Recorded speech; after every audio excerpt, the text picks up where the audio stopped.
ജലസ്രോതസ്സുകൾ അന്യമായിക്കൊണ്ടിരിക്കുന്ന ഇക്കാലത്ത് ചന്ദ്രാപിന്നിയിൽ പരമ്പരാഗത കുളംവെട്ടും മീൻപിടുത്തവും നാട്ടുകാർക്ക് കൗതുകവും ഒപ്പം ആവശ്യവും പകർന്നു. വർഷങ്ങൾ പഴക്കമുള്ള ചന്ദ്രാപിന്നി കൂട്ടാലക്കുളമാണ് മെഷീൻ വെച്ച് വെള്ളം വറ്റിച്ച് വൃത്തിയാക്കി മത്സ്യവിളവെടുപ്പ് നടത്തിയത്. രാവിലെ നടന്ന ലളിതമായ ചടങ്ങിൽ എടത്തുരുത്തി ഗ്രാമപഞ്ചായത്ത് പ്രസിഡന്റ് ടി കെ ചന്ദ്രബാബു കുളംവെട്ട് ഉദ്ഘാടനം ചെയ്തു. സ്വകാര്യ വ്യക്തിയുടെ ഉടമസ്ഥതയിൽ 24 സെന്റിൽ സ്ഥിതി ചെയ്യുന്ന കുളം ചന്ദ്രാപിന്നിയിലെ പ്രധാന ജലസ്രോതസ്സുകളിൽ ഒന്നാണ്.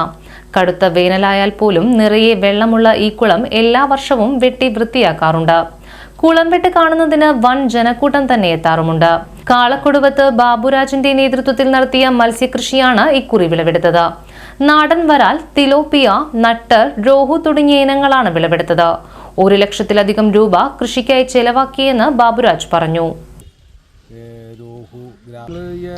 2 വർഷം മുന്നേ നമ്മൾ കുഞ്ഞുങ്ങളെ നിക്ഷേപിച്ചു. പിന്നെ കഴിഞ്ഞ വർഷം നമുക്കത് പിടിക്കാൻ കഴിഞ്ഞില്ല. അങ്ങനെ ഈ വർഷം നമ്മളത് പിടിക്കാമെന്ന് വിചാരിച്ചു. അങ്ങനെ പിടിക്കുകയാണ്. ഇന്നലെ വെളുപ്പിനെ വൈകിട്ട് 8 മണിക്ക് നമ്മൾ മെഷീൻ വെച്ചാണ്.